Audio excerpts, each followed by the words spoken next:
Hello and welcome everyone to a new Heroes of Might and Magic free video, where in this one we will be going over every single Warlock in the game and placing them D to S tier based on how good they are.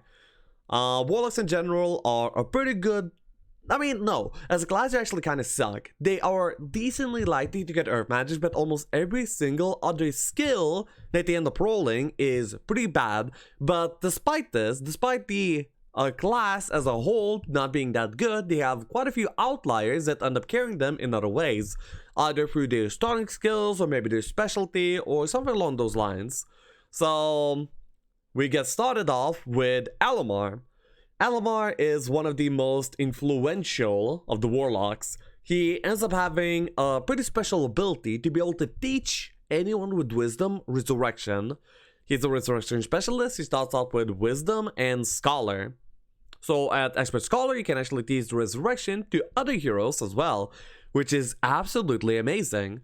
So what people usually do when they play slower maps, where you have to get resurrection in order to farm the tubs because the army is not that abundant, what people would do is they would try to play Alomar as the main hero. So they would pick Alomar, play him, and if he doesn't roll for good skills such as Earth, Intelligence, and other things like that, they would swap over to another hero and just teach that other hero resurrection. So with Alomar, you can't really miss, right? Because if you miss, you just teach it to someone else, and you're eventually gonna hit someone that is gonna be like pretty good with the resurrection, and that is pretty amazing. So for that reason, he's pretty consistent and pretty good, well represented in at least non-Jeebus templates. In Jeebus templates, you can also make pretty decent use of him, but he is not as good.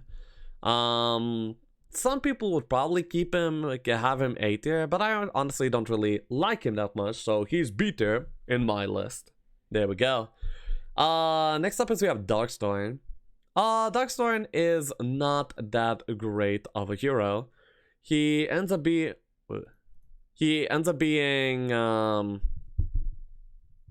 pretty weak, honestly. He has the Stone Skin specialty, starts up with the Stone Skin, and also has Learning. And that's not really a good combo. If you're gonna be like a Stone Skin specialist with a bad starting skill, you better be like a really good class or have something other redeeming you. Meanwhile, Darkstorm doesn't really have anything redeeming him. He is like not the worst. Having like that big Stone Skin immediately into the game is like not the worst, but honestly, it's just like pretty much a no-go. So he goes in the detail. Next up is we have Dumer. Dumer is actually amazing. He ends up starting Wisdom and Scouting. Scouting is of course not the best, but it's not that bad. It's an okay skill to have, but the main selling point is that he starts off the game with Meteor Shower. And Meteor Shower is one of the best damaging spells in the game. In many situations, it is the best damaging spell in the game in terms of mana cost efficiency, the fact it's AoE, usually would like this against the eye, even over Implosion. So yeah, in very many cases, the best damaging spell, and you get it right from the get-go of the game, and that is notoriously good.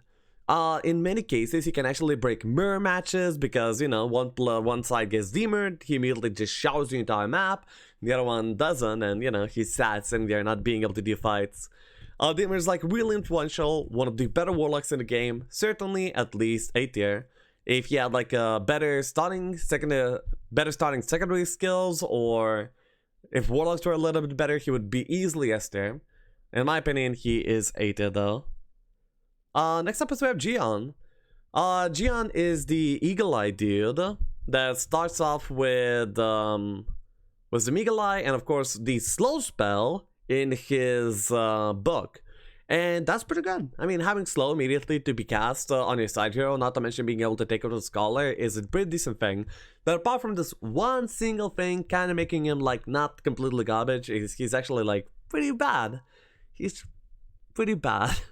There's not much to say about this guy. I kind of like seeing him more than Darkstorm because slow is an influential spell. Next up is we have Jedi. This is the Mysticism specialist dude. He ends up starting with Wisdom, Mysticism, and has a magic arrow to be cast immediately into the game, which is not bad. Having like a mysticism dude that actually funnels and regenerates his own mana, and he's able to spam magic arrows. He makes for like a pretty good side hero out in the field casting spells. Not to mention, as a warlock, he gets like pretty good power immediately into the game with like not bad knowledge either. This magic arrow is actually like pretty potent, and it feels pretty good to use as well. So I would say C tier. Then next up is we have probably the favorite of many. He is the Jedi.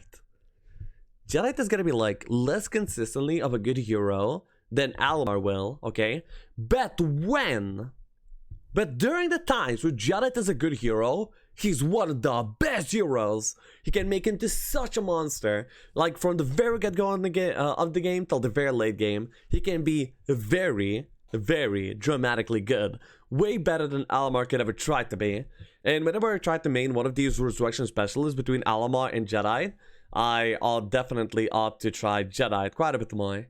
In my opinion, he is better than Alomar, despite less consistency. So there we go. Jedi, one of my favorite heroes really, in the A tier. Next up is we have the male Kiff. Male Kiff is not that strong of a hero. He ends up starting, he is a sorcery specialist. And if you've seen my witch tier list, then you will know that I'm not really fond of sorcery specialty. It's not really good. Sorcery is like a pretty terrible skill. It is decently fiend, but it's just not powerful enough. And investing anything into sorcery is usually like a pretty bad idea. And, you know, male Kiff doesn't really bring anything into the table to actually change that whatsoever. And because of that, pretty weak stunning skills, not really a specialty that would carry him. He has almost nothing going his way. So for that, I would put him in C tier. Sorcery specialty, they like can be good if you get him like level 20, level 30 in a prison, and damn, he's gonna do like quite a bit of damage. Could be like a good bomber. But honestly, he's not really someone that you would be investing into. And next up is we have the Saffron Roth. Now, you see, in Heroes 3, you very usually want to build supports. By support, what I exactly mean is going to be a mage that will be able to cast control spells in order to pick something up so your main hero doesn't have to. For example, Heist, pick it, you would Dimension Door over, you would take it, and then you would Town Portal back. A support hero has the should have the mana to do so, the wisdom to learn the spells to do so, and also the schools of magic, okay? And Saffron Roth, starting off with wisdom and intelligence, is a really good canvas for a great support hero. The wisdom, intelligence starter heroes make for like the best supports. They're really high quality and really good, and Saffron Roth is no exception. She is very similar to Dermith and very good in many ways. And because of that, I would say she is at least B tier as well. So, yeah, Warlocks are not really that strong. On average, I would say, you know, without the specialties carrying them, for specific heroes, they would be like C tier about. But some of them are, but many of them actually are outliers that push the heroes actually way above what they usually would be. So, yeah. Warlock is a really cool class. They fit for Dragon Ganon playstyles, possibly. They're actually notoriously good early game because they get some of the best spells in the game from the very level 1. And yeah, that's pretty cool. I really do like Warlocks thematically. I do like them gameplay-wise. They're not the best, but they certainly do fill the roles that you're supposed to fill really well. I hope you guys enjoyed this tier list. Today, we will not be having the Tribunal. Maybe I'll bring them over some other day instead. They seem to be enjoying that as well. I also got pwned by Farrell 4 times in chess in a row, so I don't know. Anyway, thanks for watching, guys. Check me out on Twitch. I stream like every day. So with that said, I don't think there's anything else that I want to mention, and I'll be seeing you guys next time.